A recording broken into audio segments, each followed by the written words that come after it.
Welcome to the Slop Temple. We pray this video helps. You begin by preheating the clean stainless pan so surfaces expand evenly. That prevents sticking. Once warm, test with 3 drops of water. They should dance and bead. Make sure to add 1-2 teaspoons of a high smoke point oil.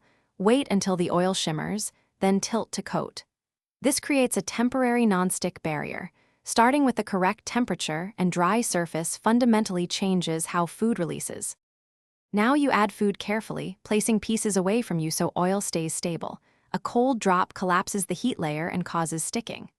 Once food hits the pan, resist moving it immediately, let a brown crust form, then it will naturally release. Make sure to manage heat, lower if oil smokes, raise slightly if no browning. Also avoid crowding. Spacing preserves surface temperature and lets moisture escape, which helps searing rather than steaming. To finish, remove proteins when done and deglaze the hot pan with a splash of stock, wine, or vinegar. Scrape the brown bits into a sauce. That prevents sticking and recovers flavor. Let foods rest a few minutes so juices redistribute.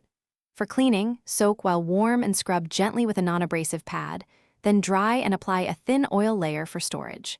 If food sticks, lower heat, add a splash of liquid to lift fond, and be patient before scraping. Thanks for watching. Consider subscribing if we helped you.